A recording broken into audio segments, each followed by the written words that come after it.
Marcus Rashford. Oh, glorious! That is a special one.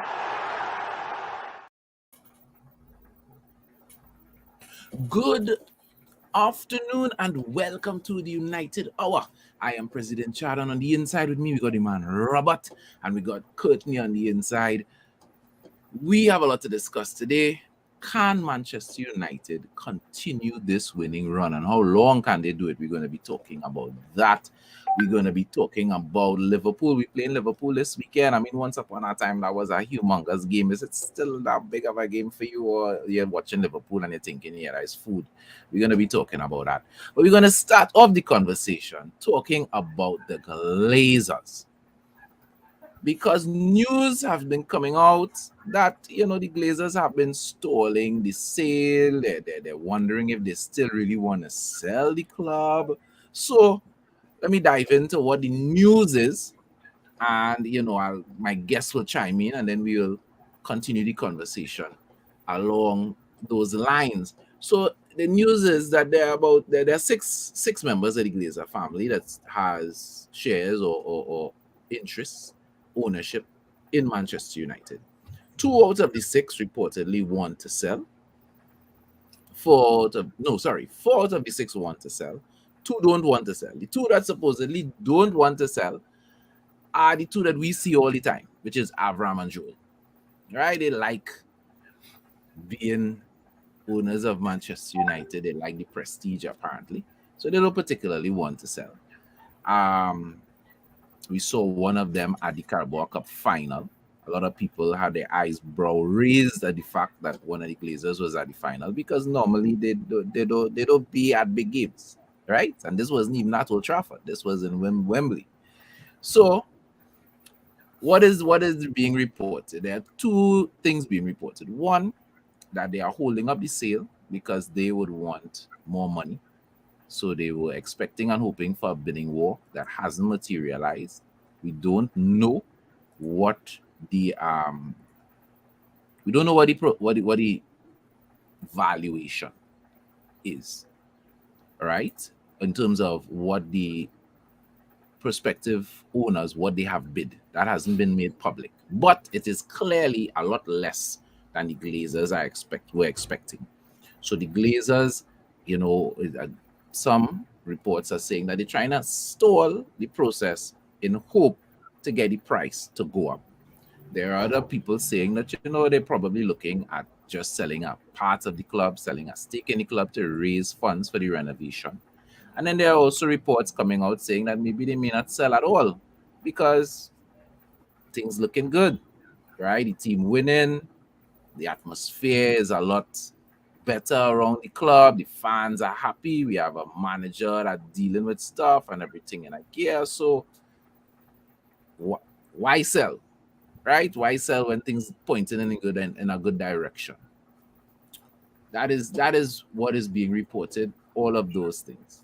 Before I delve into why I think the Glazers are doing that, let me bring in my panel.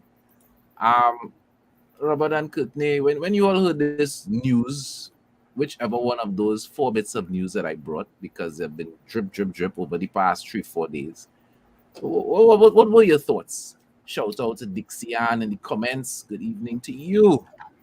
What were your thoughts when you heard these? Well, I'm not shocked at the change, especially given that we've had a pretty good run of form, and we beat Barcelona and we're making forward strides. What I think more than likely is going to happen is the 2 that don't want to sell, they will still have a minority stake in it, depending on how they construct the deal. Because I think the 4 others would, based on their collective shares, they have the majority ownership. So if it is that's the case and they want to keep your shares and they still want to be a part owner, all right, cool. We cut you out of the deal. You will continue to have your shares, and the 4 of us will take the reduced money, I guess, and you could continue being an owner. That had nothing to do with the 4 of us. That is how I would approach it. But then, I don't know if the buying entity is going to want to make that kind of adjustment. The buying entities may just want the whole lock, stock, and barrel. We want everything or nothing. Yeah. Robert, before you weigh in, let me just add some more news on top of that. I read coming out of the financial now. If people have been tuning into this channel for a while, they would have known that we would have spoken in depthly about on one of these programs probably over a month ago about the financial aspect of this, and that United, even before they were put up for sale, the Glazers had hired a firm to assess the value of United. It has been leaked within the last week and a half that those firms, those US banks, real estimate for United is 1.8 billion. Let's say a little under 2 billion. Now, that is their estimate. That probably doesn't include the legacy value of Manchester United. So the outside valuation for Manchester United is around 4 billion, right? It is believed that the Glazers want 6 billion. 6 billion is what is believed they want. It's 6 members of the family. So that sounds to me like who wants to be a billionaire, right? In my opinion, right? You run the club poorly for all this time, invested none of your own money in it, and only want to leave billionaires out of the deal. That's what it sounds like to me, because they want 6 billion for the club. How much of that, if any of that, is going towards debt repayment or anything like that, I don't get that impression, but whatever. That is what they want. Clearly, the Arabs, clearly Sir Ratcliffe, these guys aren't dumb. They didn't come with crazy bids, right? So the Glazers not seeing the amount of money that they would have wanted. So some people think this is just stalling tactics. They're just trying to carry up the price. But what say you? When you heard this news that the Glazers might be stalling or they may be changing their mind about the sale, what was your thoughts? Well, again, I was not surprised because, I mean, even with the news of the sale, I kept asking, is this really and truly gonna happen?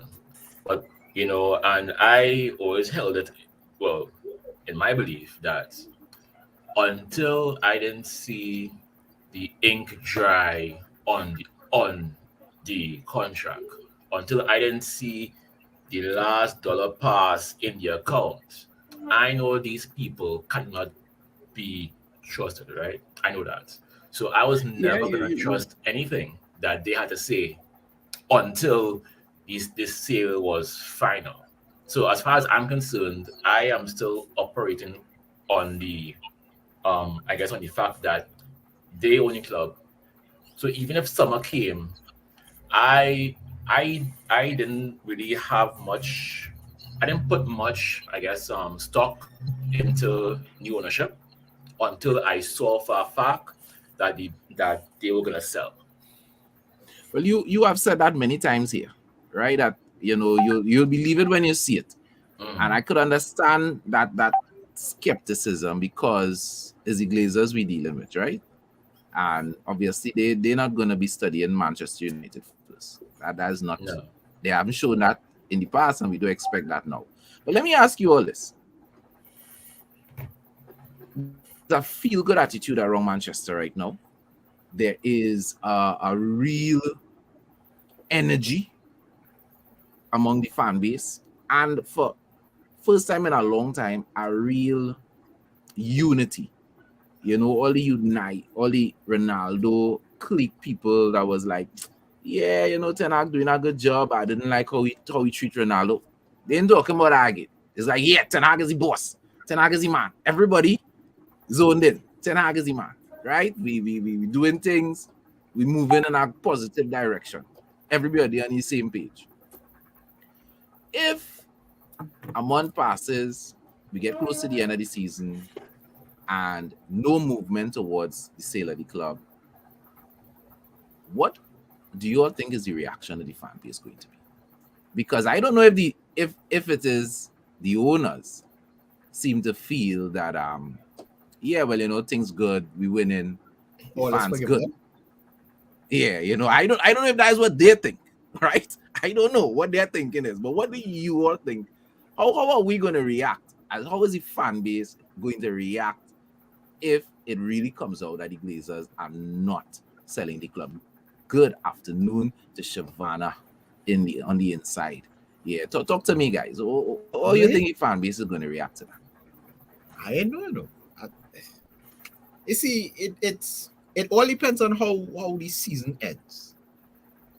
If the season ends where we've won, let's say, the Europa League, the FA Cup, and we've qualified for the Champions League, in terms of we made a good run for the top four, or for the title, or whatever you want to call that race, then people will have issues, but the uproar wouldn't be as big.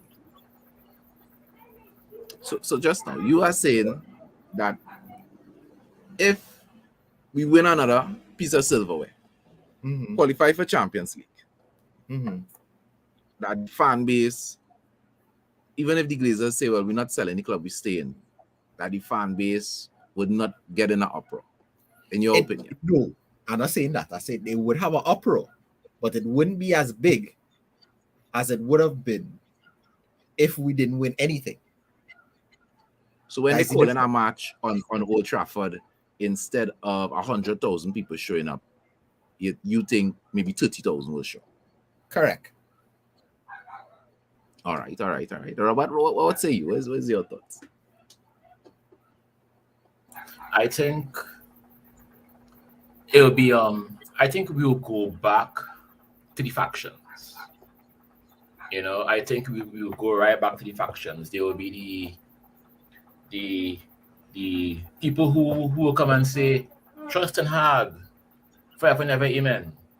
And then there'll be people who will say, I trust Eric, yes, but I don't trust the owners.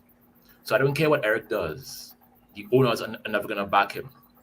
And then you will go right back to the Player FC, the Martial FC and the Rashford FCs and the Freds and the whoever. It will be back to all the division within the fan base. And the owners will find very, very, very, very quickly that all this feel-good factor is not going to last that long. It's not.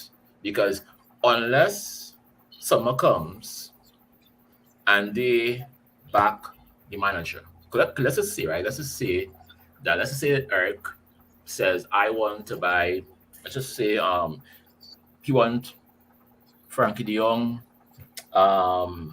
some striker, and we will buy back Sibitzer, right? Let's just say that that's what he wants. And all the owners do is they bring in Workhouse back on loan again for him and do nothing else. Nothing else at all. As a matter of fact, no, forget that. I lie. They wouldn't even bring back Watt because why Watt is a part of our progress. So they'll bring somebody who will decrease our progress. So they'll go and buy, I don't know, Filady or some kind of dumb man like that. Now they'll go and buy somebody who. Hey, put some respect on Marianne Fellaini's name, eh? No, I tell you, they'll go buy somebody. I understand. Well, what you're saying is that they wouldn't invest properly in the club. No, and right. So if the summer comes around, they're not investing in the club. And what do you think is going to happen next? No, then that'll be it. We'll be back to the factions. We'll be back to the infighting. We'll be back to the Ronaldo FC. The men who come and say, you see, he leave, and you see what happened, nothing change. And then we'll be back to the you see, look, the owners come and we will go right back to the bad vibes and the poor energy. And look, Eric Ten Hag has done very well. But a big part of the feel-good factor of the club right now is because fans are believing that the Glazers are leaving. That's a humongous part of the movement now. Even the players. I appreciate you saying that. because that is Even a the fact. players. I want to read these two Even the comments. players. I want to read these two comments here. I think by Dixie Ann. She says, I think the success may temporarily glaze the eyes of the fans, well, at least some fans, and some may still be glazers out, but they may not be as vocal about it, which is exactly what you're talking about, Robert, in terms of factions starting back to emerge. That being said, maybe the Glazers may invest a bit in what Eric is doing. I can't imagine them staying and not investing. No, when I say not investing, I don't mean their money, Yeah. whether the club would take out a loan or whatever. But I can't see them staying and not sanctioning the club investing.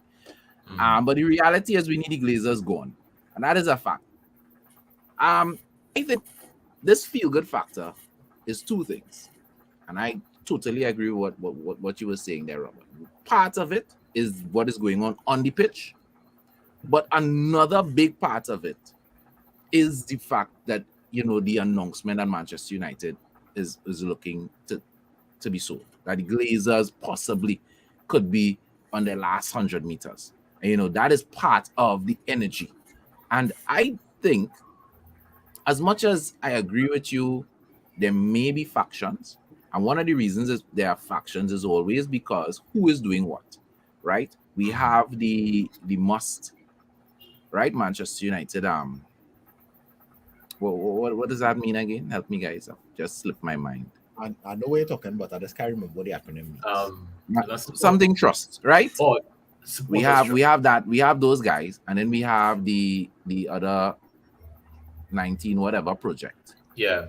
Whatever project. So you have these two groups, and they both do different Glazers out things. So the fact that sometimes when one is doing one thing, the other doesn't fully support what they're doing, some kind of division will happen. However,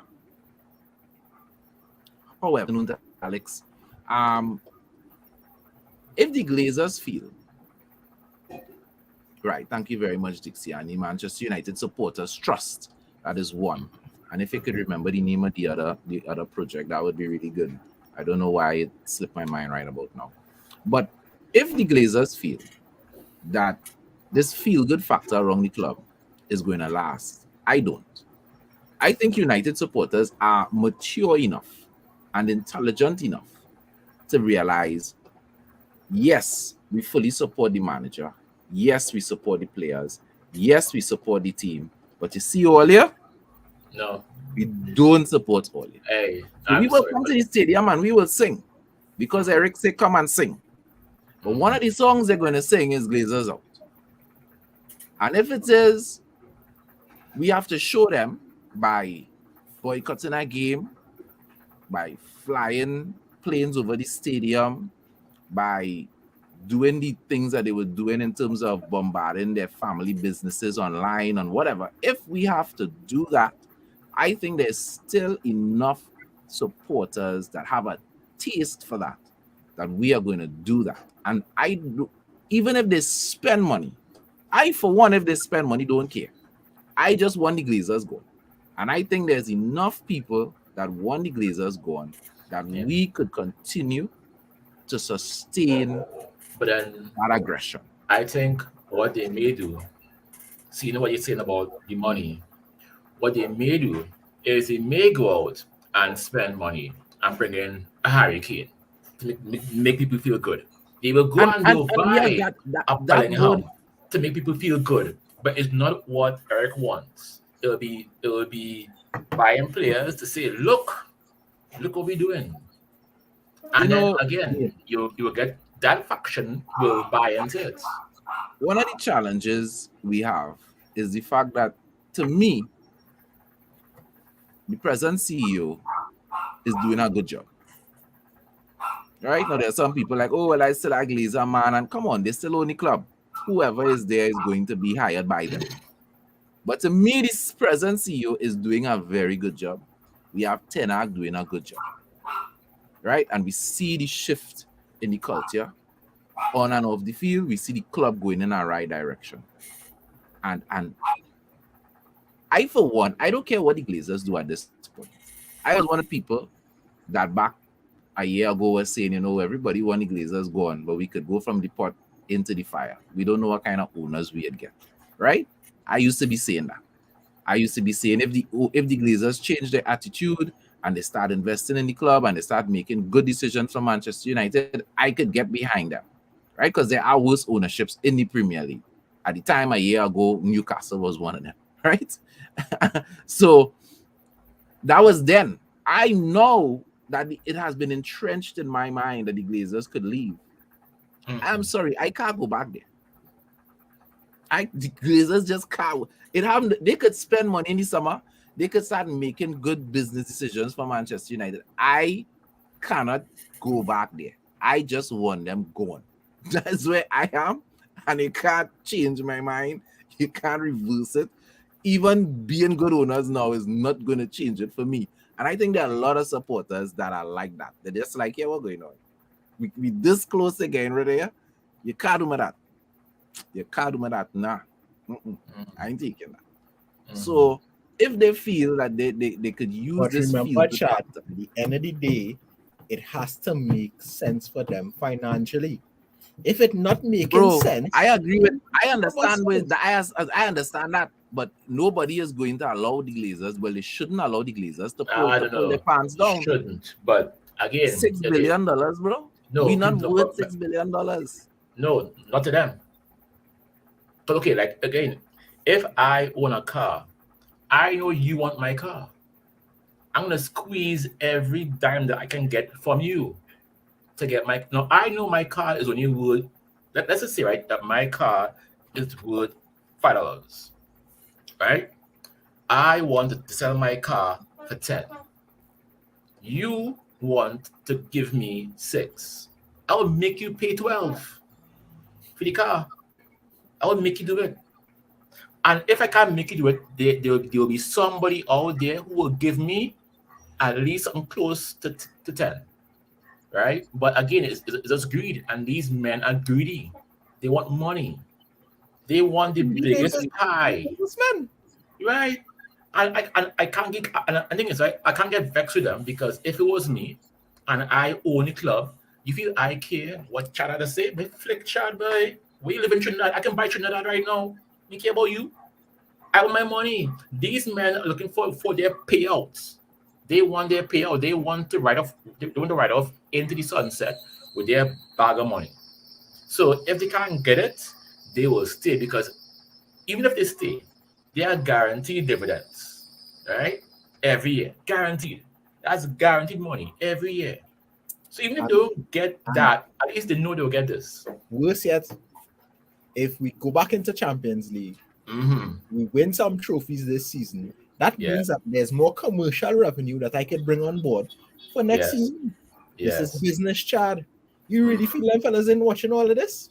Come now, man. And that's what I'm saying. I understand why the Glazers want to stay. I personally believe for Avram and Joel is just about prestige. Yeah. You know, there's something about owning a legacy. Any legacy institution, to say you own part of that. You understand?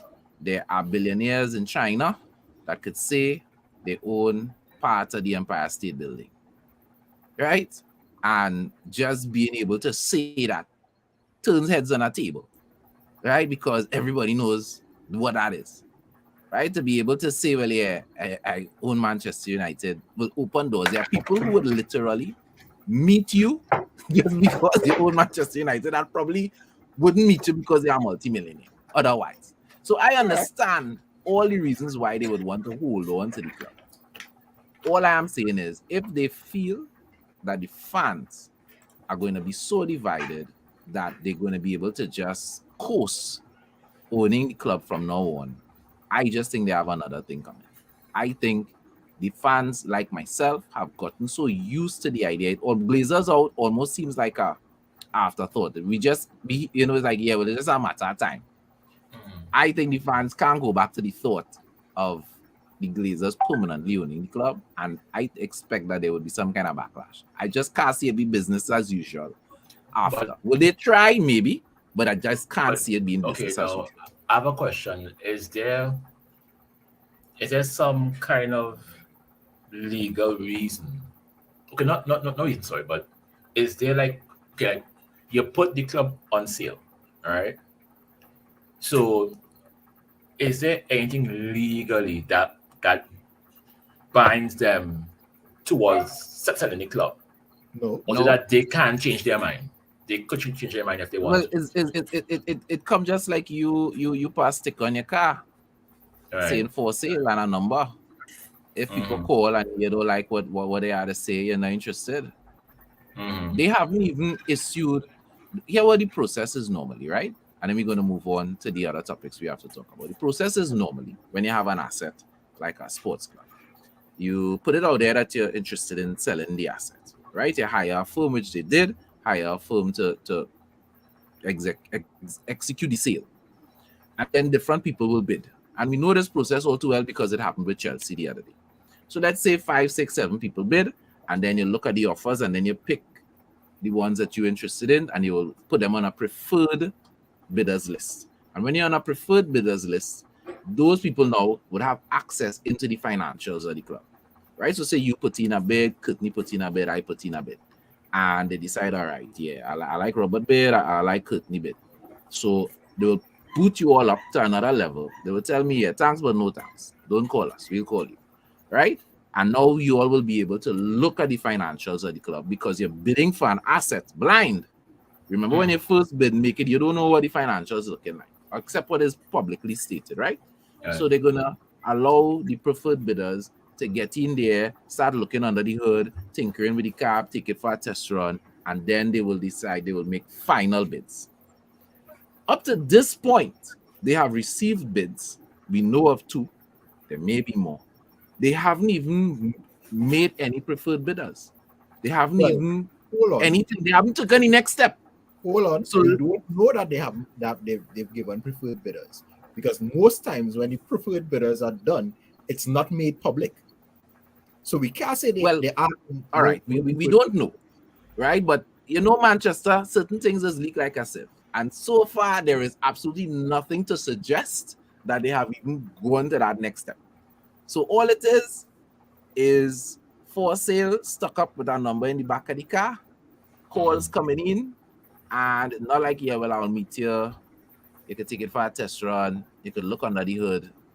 That's where we at, right? That's where we at the present moment. We'll see how it goes from there.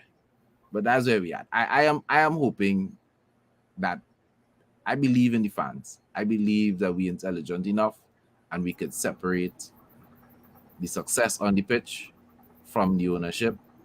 And I hope that we let them know. You know, I heard that they were singing Glazers out at Wembley. Yeah. And I hope that those things continue and get even louder. You know, but we have a lot of other things to talk about. So let's move along.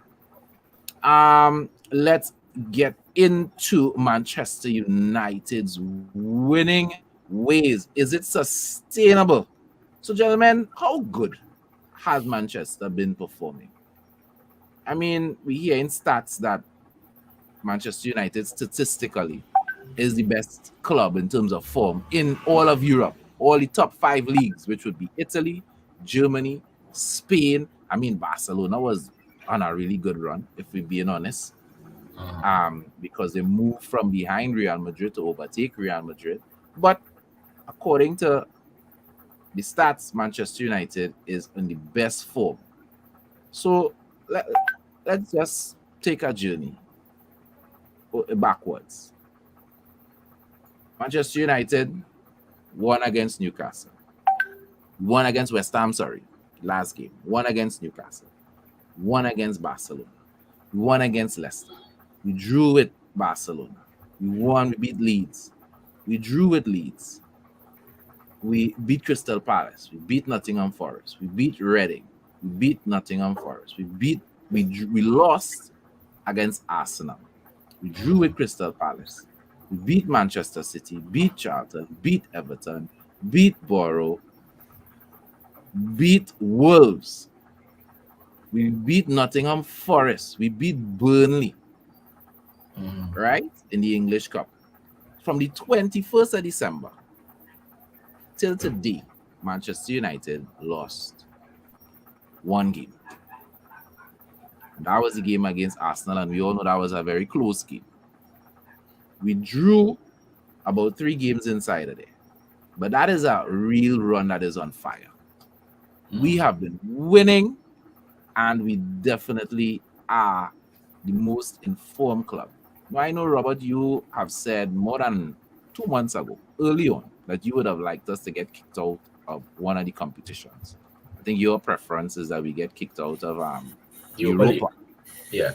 So that we guys would save, because we are the most winningest club in the top 5 leagues, but we are also the team that has played the most minutes in the top 5 leagues. There's no other team in all of the top 5 leagues in Europe that have played more minutes than us. Every 3.5 games, Manchester United has been playing football on average. Every week, we're playing 2 to 3 games. That is the facts. At some point, you believe fatigue is going to set in. We have 1 trophy down. We're still in 3. We can't take our foot off the gas where the league is concerned, because we need our top 4 finish. How long do you think we could keep this run going? Ten Hag's attitude has always been publicly, we're looking to win every game.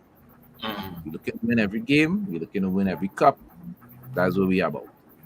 How long can we do this with this setup? Because clearly, anytime we don't start with our best 11, the team still struggles, as we saw in the last game. Well, right? So how long do you think we could sustain this activity? Or would you like to see us out of a cup? Or do you feel we could do it all the way to the end of the season? I know I said I would have loved for Barca to beat us, but when we drew against Barcelona, I was upset. I was upset because we could have beaten them in the new camp, right? I was upset, and we should have beaten these men.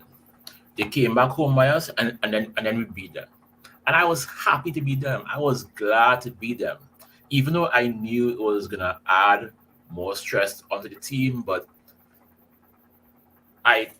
because of what Eric has been doing, and because of the way how the team has been playing, it makes me think that these men want the stress. It's like these men are thriving under the pressure.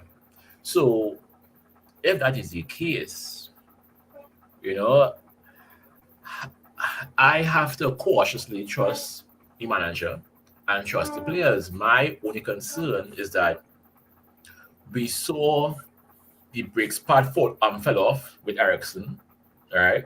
I mean, thank God, when Bamboo, we get an next one. We bring in Workhouse, we brought in Sylvester. Cool, brake pad on. But right now, the car need oil. Right now it's fumes, but the car running. So do you stop, or do you just keep pushing the car forward? And I think the manager knows how much more pressure the car could take. So, I mean, the man has changed my mind. He has changed my mind. He has. So, as long as he believes, as long as they believe, we will keep winning. I know we have. So you have reached a point now where you are like, yeah, what? Yeah, I don't want 1 cup. We could get 3 cups. I want 1. That is where I am now. That is, I mean, I know but my fear is still, I don't want the car to break down halfway up the road. Because these things happen. These things do happen. You understand? True. But at the same time, the journey is going so good. Why stop? The car on E, man, don't worry, man. We're going for. Don't worry, it's right here. You know how all of us have cars, right? When I come on the flash for E, they keep saying, "No, don't worry, man. It's right here." He's for enough. I remember when I was a child. Have enough. I remember, yeah, exactly. When I was a child, my As the father used to say, he's for enough. Yeah, he's enough, man. Don't worry, we go reach. Don't frighten. You understand? Good, Drive mate. from here, town, come back home. Small thing. What say you? Are you Um, Robert has become an optimist because he wasn't that way a few months ago. But what's your I would sense? How say sustainable you think we could be? it is sustainable. I think yesterday's game, even though we had to bring on some of the regular starters, you also have to realize that the team that played yesterday, outside of De Gea, Bruno, and Anthony, and Garnacho, are not regular starters. So I didn't expect that we would have gotten the free flowing football that we usually get with our first 11 team.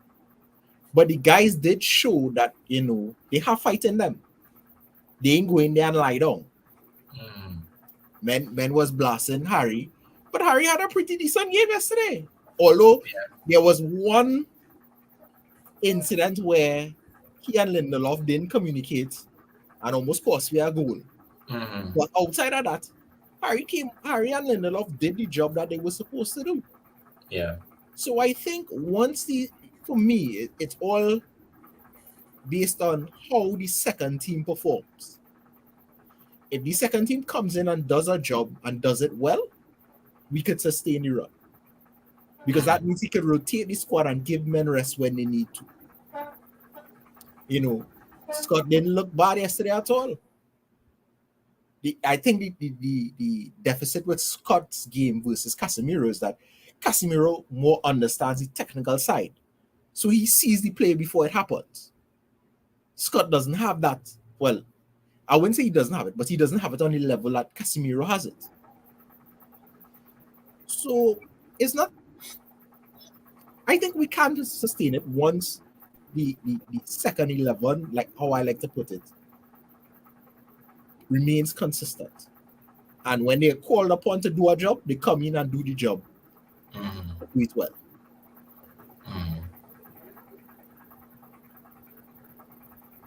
What are my thoughts? The only reason I think that we could do this is winning produces the energy to keep going.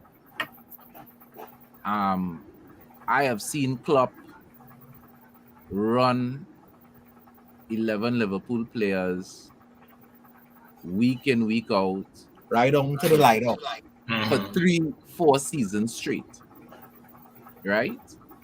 With just one or two injections. But generally, the same 11 Liverpool starting 11 was picking itself for every competition. Literally, it took Liverpool having 2 games on the same day. I think they were in the Club World Cup and they had an EFL game or something to play, and they had to split the team. And then you saw youth players in Liverpool that you never knew existed because they were playing this same 11, right? It literally take them having 2 games on the same day for you to see some youth players in the Liverpool ranks. And they were winning. Liverpool was on a run. Yeah, they only won one competition a season, but they were winning. And they were competing in everything.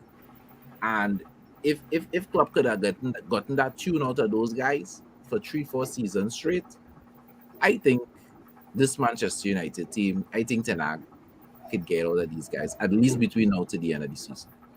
So when I look at the injuries, Martial has been struggling with injuries all season long. That tackle on Eriksen was horrendous. That had nothing to do with fatigue. Who else has been injured? Delo got injured coming out of the World Cup, right? Came back from the World Cup injured, and he's been kind of iffy since. Again, so that if that was fatigue, that is not Manchester United fatigue. So I can't say that the manager has been mismanaging players, right? He gave Rashford a little rest in his last game. Yeah. So I think the manager is fully aware.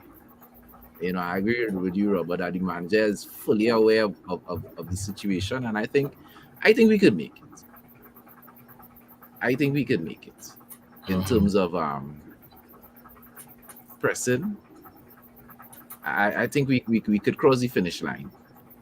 I expect us to make at least one more final, maybe two. And I expect us to continue to keep City and Arsenal honest. You know, let them fellas know they can't sleep on top there. So so we all think that this could be sustained at least till the end of the season, right? We definitely need reinforcements at the end of the season, but between now and then, we all believe Manchester United could keep I think the standards. I don't think we need that much reinforcement. Well, if we could get, I know that the current deal for Sabitzer is a loan. There's no buy option. But if we could convince Bayern Munich to sell us, I think he would be a good addition to the squad. Yeah. We need another 10 probably. But I hope that when Eriksen comes back with the inclusion of, and if we get to keep Sabitzer, we could now push Eriksen into that 10 role. So we could always have a backup for Bruno. We may need one more midfielder, I think, just to have coverage and a centre forward. Because I'm of the firm belief that if we can keep Weghorst, I think he would be a great squad player to have, and I do think the type of player that he is, he would have an issue coming off. No. And it wouldn't be that pricey. It wouldn't be. Yeah. You know. So I think we need about three players maybe to make a proper push. Yeah. What do you think, Chad? Well, I mean, next season is right now we have so much going on. I don't even focus on next season. Right? We started the program speaking about ownership. We had that to deal with. We have, and I agree with, I think higher up, Dixian was saying that, this season would be good to get the guys in tune to make a push for 21 next season, and I agree with that. So I'm just studying, can we keep, because we are on an unbelievable run. Yeah. And I just want to know what you all thoughts were, and what are the thoughts of these fan bases. Because look at Arsenal, right? They bought in Jorginho. They bought in this other guy from Brighton. Trossard. Trossard. That's two players. And the team has gone up a level again. Jorginho is just there to again add in a little extra spice. Trossard is there, to add in a little extra spice. And now they have two other options. And what I like about our team is that we bought in Weghorst, we bought in Sabitzer. And the fact that we can go into a FA Cup game against West Ham, who is not no small team, and bring people like Rashford off the bench. We can bring Casemiro off the bench. We bring in who was bought off the bench? We bought Fred off the bench. Even the game, even for the final, we brought players off the bench that could actually make a difference on the field.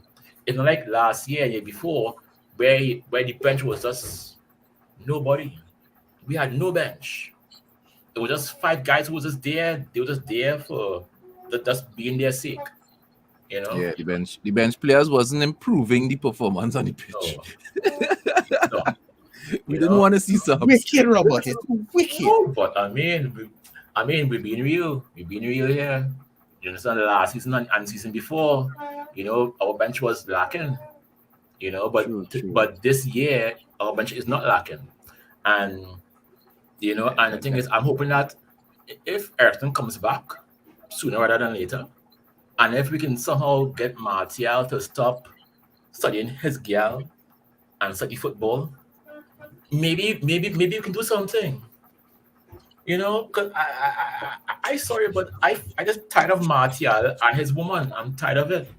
If you can't control your woman, then you know what? Leave the team. Leave the team. Go and date a man or something. I don't know. Do something else with your life now. Let's read this comment here. Ten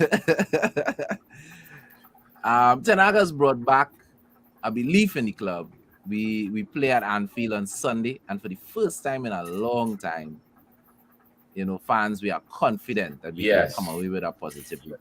So No, let's talk about the game on Sunday a little bit. Listen to What me. are your expectations, It's going to be a hard game. Courtney? What are your expectations on I Sunday? telling you straight out, plain talk bad manners, is going to be a hard game. Liverpool is going to come out to play the game of their lives, yes. especially after they get that drubbing from Real Madrid. And I think they win yesterday. They win yesterday. Yeah, I think Yeah. they win yesterday. Yeah, 2-0. Right? Yeah. Against the Wolves. I don't know. But surprising, they are having an uptick of form. So they coming to run. Mm-hmm. You understand? So don't be surprised if it's a dog fight. What is your expectation? Your expectation is a good fight, yes. Okay, fine. I do expect is Liverpool. Even when Manchester United was struggling, we used to get up for Liverpool. I do expect Liverpool to lie down for us. And Right? vice Whether they're versa. doing well or not. So Remember the years with Gerrard, and it was just him alone, and they used to play absolute crap for the whole season. Yet somehow they'll come by us, and all of a sudden Gerrard kissing our camera at Old Trafford. All of a sudden, yeah, so we know they're gonna be up for it. But what are your expectations? You're expecting us to win that game? At this stage, I would cautiously say it's probably going to play out to a draw. I would say that. I think it's going to play out to a draw. It's. I'm wary of how Liverpool has turned their season around in terms, at least domestically in the league. That side went from playing utter nonsense to just all of a sudden finding an uptick in form. All right. Mark Lewis is saying it's going to be a tough battle, but at the end of the day, we're going to walk away 3-1 winners. Mark Lewis has a very good record where predictions are concerned, people. So anybody who likes to gamble, take a little note of Mark You Lewis. got lots of numbers, but you can give me lots of numbers. Oh. Alex is also predicting 3-1 in our favor. All right, I like these. I like these predictions, man. Martin Phillip is saying Darwin Núñez is supposed to be injured. That is not a plus for United, but United must show no respect or mercy for Liverpool.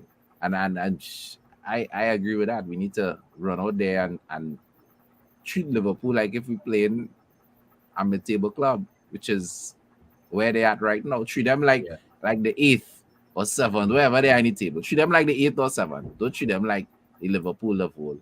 But talk to me, Robert. What are your expectations on Sunday? I agree. It'll be a very, very hard game. It'll be a very, very tough game. Liverpool will score first, and they will score first, and that would be to their undoing. Because when people score first on us, what happens? We usually, we'll go halftime in, Eric will come and cuss whoever get a cuss and kick whoever get a kick, and then second half, we'll show up. I don't think we are going to lose. I think we are going to win the game. The worst that can happen is a draw, but to me, either which way, it won't be a draw. I believe we are either going to win it, or God forbid we may lose, but we're going to lose swinging. If we lose that game 1-0, Liverpool will not be the same. I believe Martinez will break Salah's hand in 3 places. All right. I believe Casemiro will get another red card. He will cuff somebody in the face, and I'm here for it. You understand? I don't mind. Let men die. I mean, if we have to lose, let me go down swinging. Robert, you just a tad bit violent, Just I don't. Yeah, no, but see, I can't forgive these guys. These people who said that Virgil van Dijk was the best defender of the year for this year. I mean, I'm sorry, but the man played like what, 2 games? He's been good for 1 game. No. How could you be called the greatest team ever and you have only won one league? In 6 years, one, and you didn't even have a parade. You didn't even have a parade. Well, they didn't have a parade because of COVID. So God, Is that their fault? No, they should have had a parade. Are you not the best team in the world? Have a parade. I mean, I'm sorry, but Real Madrid had a parade. You understand? So Robert, you saying that here? Yeah. This what going to happen on Sunday. Yeah, I feel yes. They will score, yes, they will score, but I think them scoring will make us fight more for it. And I agree. I am for the first time going into a game in on the field with no fear.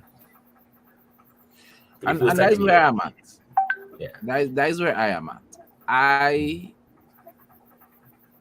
don't know if Liverpool going to score, but I am just confident that we're going to win.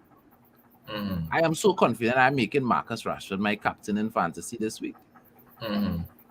Even though I have Arsenal players and Arsenal playing Bournemouth. Yeah. And I have Haaland. Mm-hmm. And they play Newcastle. Mm-hmm. There are two things I am expecting to happen this weekend.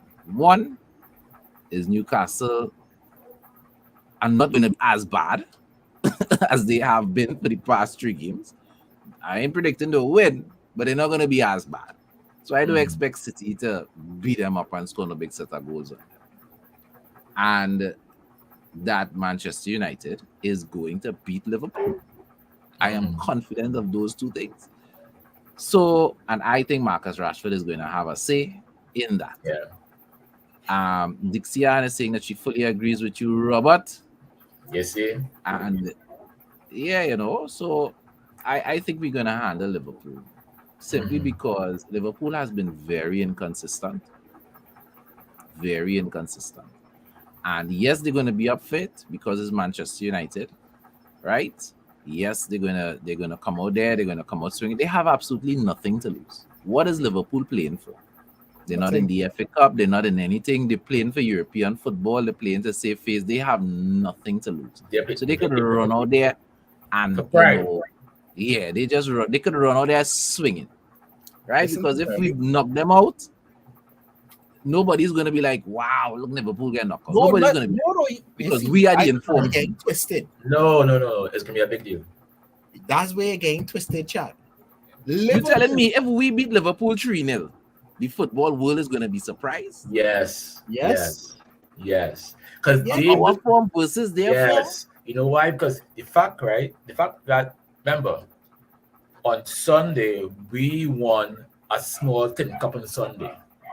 Right, and people still say that Newcastle had a better game than us. Which ESPN said it. They was watching the game with Braille or what? I don't. Clearly, they was. This is what they said. No, watching it with their eyes. I will agree, right? No, I will agree. For a good portion of the first half, yes, Newcastle will the better side. They will. No, they would not. No, they will. No. Let me get Ten Hag was playing Europa. He was leaving Newcastle with the ball, but United was in full control of that game. No. For that first half, for a good portion of that first half, Newcastle were playing ball, and they had a chance to score. A good chance to score. Yes, that made the save. Chance. But two. And if they had scored, the game would have been different. What I'm saying is that we came back into the game, right? We came back in the game.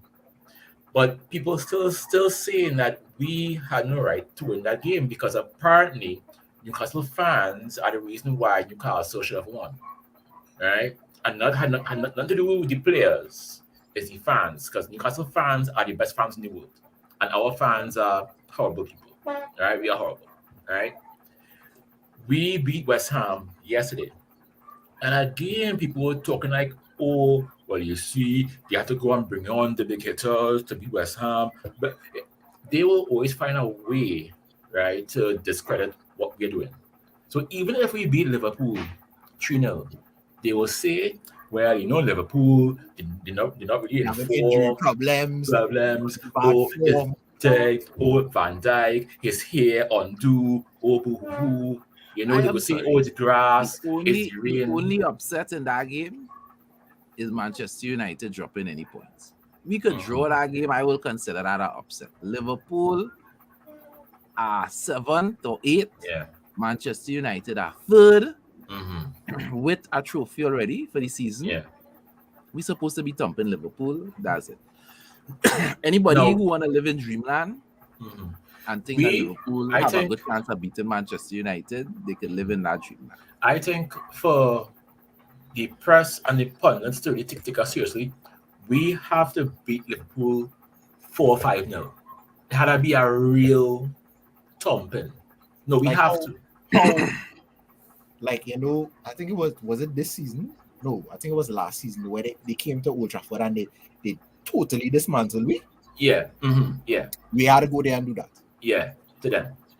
That is the only way they will give us any kind of respect. Only way. All right. Alex is saying he disagrees with me. Liverpool are playing for pride. Our manager says eras come to an end. And when we beat Liverpool, that is the first step. I could understand that sentiment. If somebody said that about my team, we on top and manager coming on his first day and asked about my team and they say, well, eras come to an end. I would take that and write that big on the board. If I was Klopp, I would have that quote big on the board inside the dressing room to tell the fellas, hey, you know what I mean? There's what the man say, what we going on now. How we going to respond to that? I agree. But one thing with Ten Hag is he's back up his words so far. Yeah. So let's see how that's gonna go. Well, it is around that time where we are about to do this. Go away, mama loca boo boo day. Shut your mouth, go away, mama loca boo boo day. For anybody who does not know what the Top Shotta and Booboo Man is about, the Top Shotta is that player, personality, team, whatever, preferably football related, but it could be sports in general, that is having an absolutely amazing week. Your Booboo is that person, player, personality, or club that is having a horrible week, right? Everything they touch just disintegrates. Nothing is going well for them. Talk to me, Courtney. Who is your Top Shotta and Booboo of the week? Well, my boo man for this week, Chelsea FC. I don't know what's going on. I don't understand, but at this stage, I'm feeling sorry for them. I really feeling sorry for them. No, because look, feeling sorry for Chelsea. Yes. we have had 6 years of being in bad form, but I don't think we ever look as bad as how they're looking right now. Them fellas looking like they don't have a clue. And I'm honestly wondering what Chelsea's ownership was thinking by firing Thomas Tuchel. At least with Tuchel, the squad it wasn't winning, but it was at least looking good. There wasn't winning, there wasn't no win streak, and the form wasn't great. It wasn't superb. There wasn't banging in goals, but at least it was looking like they could score. Them fellas right now ain't looking like they could score. And they have a really good squad. Good And players. it's like they're just taking players and just throwing it on our board and seeing what could stick. My top shotter is David De Gea, 181 strong. In the last 2 games, the Carabao final and the FA Cup yesterday, the man work for your money. I'll game that. Yeah, I think David deserves a hand.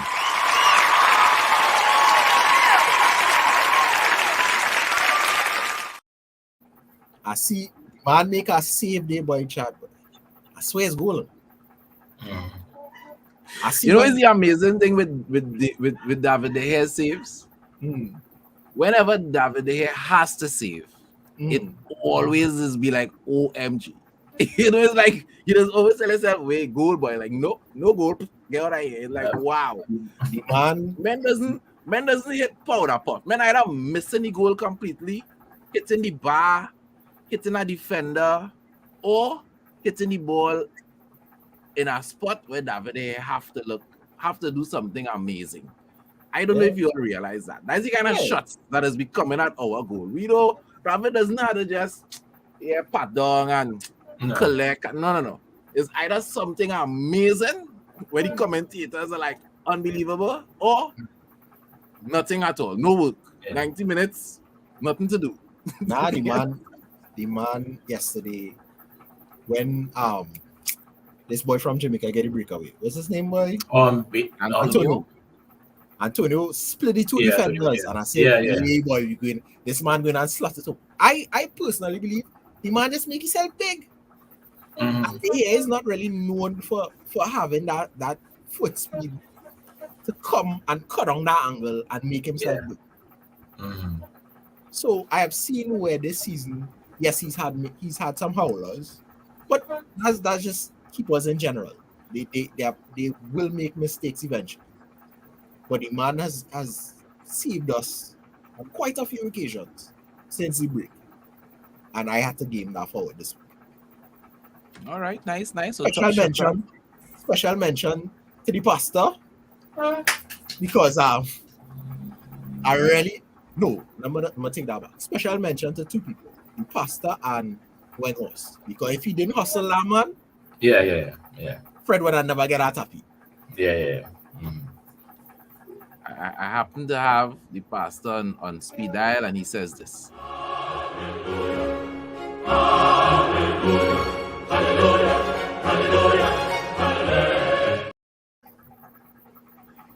So that is David De Gea and the top shotter and Chelsea for Booboo. Robert, what say you? I would have to say my top shotter, honestly. I have to go with my manager. You know, the man has navigated this whole week. We beat Barcelona, win our cup, and then we beat West Ham, and now we are in the quarterfinals of the FA Cup. You know, and the guy has made me change my mind. You know, I am watching the car. I am seeing the light on E. You know what I'm saying? Nah, don't worry, man, we go reach. I don't worry no more. I know I'm a guy, I just worry now, but I'm not worrying. So I have to give Eric his flowers. This man is top shotter freak. And my boo-boo, but I have a few of them. Gabriel Ambonglaho. This fat clown who never win nothing, never did nothing, never said nothing in football ever in life, when I come and open his mouth on my team. Horse. Ways! No, it's like how you go no gym, right? You're not in shape. You're a twig like this. I want to watch me and tell me, oh, you're lazy. Like, what? No, you can't talk to me. When you're 5 feet tall and I'm 6'3", you can't talk to me, partner. You don't have the minerals. You don't have the prestige. Come and talk to me. Grow an inch first, and then maybe we talk, but no. Gabriel and Right. You said you have a few, so that's one. One. Martin Keown, this other clown. Your claim to fame, right, was roughing up Van Nistelrooy, who, to be fair, could not fight a fly. Why don't you go and oppose Roy Keane? No, because you know you'll get your ass washed, right? No. Your claim to fame is opposing Van Nistelrooy. A man from Holland. All the man does do in life is play football, and go down the little alleyway and and do eating. That's all he's do. That's your claim to fame, right? You want to come and talk about, oh, well, you see, all we beat We beat Charleston, and we beat this, and we beat that to win a cup. Doggy, Arsenal, right? They had a cup run of League One team, Championship team, League One team, and won a cup. And the same Martin Keown had nothing to say. Oh, Arsenal, we win the cup. The same Carabao Cup that you are now calling a Mickey Mouse Cup. Martin Keown, you're old, waste of time, small penis self. Go from here, right? Go from here. ESPN, all over there. The whole of ESPN, go from here. All of this, these are men who vex because my girl red and she pretty, and your wife is 220 pounds of fat and hair and that's terror. You accept me? You can't tell me nothing, partner. You don't have the minerals, horse. Your wife is 250 pounds, horse. When she raised her arm, it's like the whole forest, on she arm. No partner. You follow ESPN. Stephen Nicole, the next guy. Even Shaka has up. I started saying he's my boy, but no, you too. In the pile. Why? Oh, it's a Mouse Cup. You vex because you can't win it. You understand? You know this man, Chad. Good. You know what you mean, right? You know, you go a party and girls day, and because you get through and they don't get through, you know, they go say, oh, but she wasn't that nice. No, partner. You didn't get through. You gotta go home and play with yourself. I get through. Right? I get through. So when you home, play with yourself, think about me. That's what you're doing.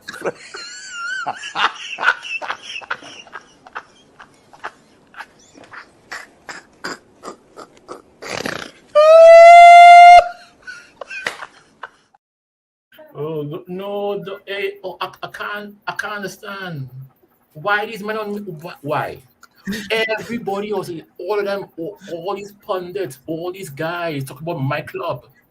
We would not. Pep Guardiola he is my number one guy. Him. You know why? You might want to talk about my club. Your players won it for 4 years straight. You call it your cup. Now that we have it, it's a little turn cup. I'm happy that they're back. Pep, you are bold, right? You have no hair, right? Go from here. You can't talk to nobody, right? Your team is garbage. You buy Haaland, who is a fraud, right? You are a fraud. You can't win nothing since Messi leave you. Go from here. No. So all of them have to take Booboo. Every single all the haters. All the people who are lying in their bed and they're upset, they're having nightmares that Manchester United may just be back.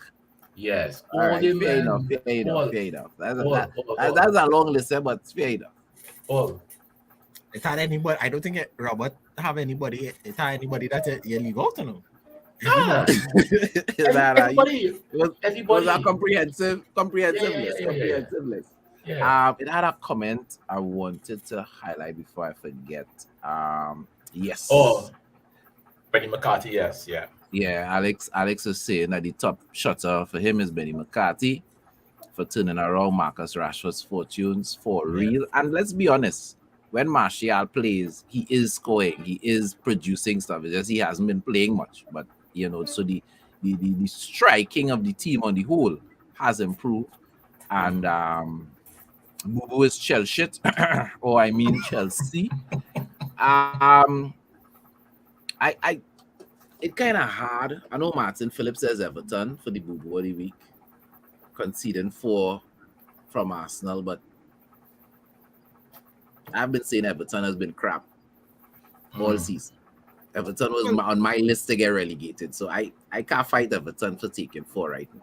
You understand? As far as I'm concerned, they should be taking 4 every week. They didn't play a bad game, you know. They didn't play badly, but I don't think they deserve 4. They didn't deserve 4. You know, and I honestly hope that they do. I just upset Martinelli. You know, decide he want to turn super score after I sell him off of my fantasy team. Yeah, There is so no failure with that. But anyway, so Chelsea for me had to take it. Every day that passes by that Graham Potter is still the manager of Chelsea. It just shocks me. It's Let's one of be those real, things. Chad. They can't fire him. Who they going and No. hire? Why they can't fire him, boy? How? What do you mean? All right, listen to me. They brought Potter in. If Potter had come in before the World Cup and they was in the runner form that they're in right now, he'd have sure get fired. But you see, because they brought him in just before the World Cup. Are you telling me with that squad that they can't bring anybody that could coach better than Potter? No, it's not a matter of just bringing anybody. You have to remember something. At the end of the day, it comes, you can't just keep changing the coaches. I honestly believe is the players training under the boss. And that's why you had to change the coach. Let me tell you something. I, for one, wasn't one of those people hating on Mourinho, you know. But when I realized that the dressing room stopped playing for you, it don't matter how good a coach you are. It don't matter the silverware you bring. When players stop playing for you, You gotta go. you have to go. There is no... Same thing happened with Ole. When the players stop playing for him, you have to go. There is nothing is going to save you when you lose the dressing room. And Graham Potter has lost the dressing room. He has lost the fans. When I hear Chelsea fans talk about that man, you just mention that man's name, and they start to melt. They start to disintegrate in front of you. They get vexed. The eyes are still red, and then they start to use all kind of language. The man, there is no redeeming factor for him and his management right now. And you know, the man was not a bad manager. No? No, he was not a bad manager, and Brighton was doing well with him, and they're still doing well without him. And if he was still there, they probably would have been exactly where they are now, continuing to do well. And Trossard probably wouldn't have left. But anyway, so Chelsea had to take it for me. They just had to take it, right? My top shotter has to be Manchester United football on the pitch. I can't say the football club because I would include the ownership. So let me be very specific. Manchester United football players, the manager on the pitch. I have seen a greater determination. Eric Ten Hag said in his press conference after the game that these players hate to lose. And that tells me that when he speaks to them, we assume that he goes in there and is Sir Alex hairdryer treatment. Well, sorry, he don't have hair, so something else, right? We assume that. But when the manager says that the players hate to lose, he realizes that this is a dressing room of people who want to win things, of people who are very competitive, and he probably doesn't even need to shout as much as we think. He could just press on the right nerves and get a response that is necessary. So as a football club, we have definitely turned a corner. We made a final under Ole. We made a couple semi-finals, and we just didn't get it done. First final under Ten Hag. And let's be real, this Newcastle team is a good team. They're up there in the top 4 for a reason. So we deserve that cup win. And as a team, I'm proud. I'm proud of what I'm seeing. Going down against Barcelona, albeit a dubious score, cup pulling it back, going down against West Ham, and just playing. We didn't play like we were desperate. We just played it like, yeah, we know we could beat you. We know we could beat you. So we just need to play. And they played and they won the game. So Manchester United definitely top shotters for the week. And Chelsea, boy. Now, as far as I'm concerned, long may Graham Potter's reign continue. Yeah. Long may it continue. But every day that Graham Potter is the manager of Chelsea, I'm just surprised. That's all I have to say. I'm just surprised. No, I think it's a little bit more than that in our chat. I think adding Casemiro, Rafael Varane, guys who've won stuff, and they come in and being leaders amongst the team. Because even Ronaldo, while it hurt me to say this, he was a serial winner. But I guess in his way of winning was different to how those guys win. In terms of, you could see, especially on the field, when Casemiro and Varane is on the pitch, they lead by example. They don't die. You understand? If it means that I had to run and cover every blade of grass, I put in 100%. If I put in it out, you want to put it out too. So, I think it's him adding those strategic pieces complements the group of players that we have right now. Because let's be real, we didn't have that belief 2 seasons ago when Ole was at the wheel. And when he had lost the dressing room, do you think we could have come back from a game like yesterday? We'd have get our 1 goal and so soon as we concede, our heads used to drop. But I just want to piggyback on what you're saying there, Courtney, because I totally agree with it, and I see it. Is just a shift. A shift has taken place, and you're seeing it every day in the attitude, of the players. And one of the things I used to talk about in the past was the longevity that Liverpool players used to have. You rarely used to see injury issues with Liverpool. And I think a lot of the injury issues they've been having recently is because those players have been running to the ground for how many seasons? Not one, but consistently. Yeah, because they would have gone from club football. Yeah, Liverpool always with their scouting. If they suspect you have injury issues, they wouldn't buy you. Yeah. They scouted more than just, he's a good player. Right? And Ten Hag, to me, has shown that mentality is just as important as skill as your footballing ability. If you don't have the mentality, don't come. Right now, when him send Anthony, where he sends Sancho. Right? And he is willing to do what it takes to bring that mentality out. When you look at how he dealt with Sancho, Ten Hag is willing to do what it takes to bring that mentality out. Because so I love that, because I have always found, people could say what they want about Jose, but he wanted players that were prepared to run through brick walls. And I understand that is important. It's not just about skill. A lot of I would just quickly, we were having a conversation in one of the WhatsApp groups, and somebody was saying, if I wouldn't want Mbappe, and I was like, no, I don't want Mbappe. Is Mbappe one of the best attacking players in football in the world? The answer is yes. But there are things about Mbappe attitude I don't like.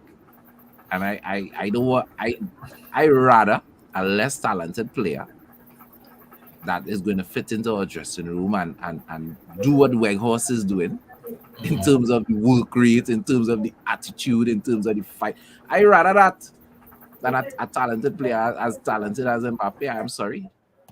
Yeah. So as long as Ten Hag continues looking for those type of players, fully support what he's doing, and that is what we should be doing all the time. I can't. Robert does want to drag the man, but the man coming, the man doing our work, and I like the work that he do. You see that pass? The man look. Yes. The man. No, I mean, I say the man does be great at all things. Just that little small piece. But you know what? I'm in my blind. No, but to be fair, right? If Ten Hag says that he wants to buy Weghorst and Sabitzer, I would say cool. I would say no problem. Get them in. Yeah, but I feel sorry for Sabitzer yesterday. The man was the score, Yeah. Watch me. If whenever he scores that beamer, whenever he scores that bullet, whenever he scores that goal of the month, they come in a big game. Because clearly, whenever he scores, it is going to be an unbelievable strike. It is Maybe going Sunday. to be a goal of the month contender. A Maybe screamer. Sunday. Maybe Sunday. You know, yeah. I want him be the score in the winner. Europa final, man. Score in the Europa final. And let that be the game winner. Mm. You know? Yeah, you know, go on. that's Chad, send a message to Coach Man now. Tell Anthony swing your right foot now. Please don't go up begging. I'm begging. Please. I No, keep saying. I love When the fact least expect it, Anthony is going to cross the ball with his right foot, and somebody going to get on the end of it and score. And we will all be surprised, and we'll all be jumping up. People, Well, we have run into overtime.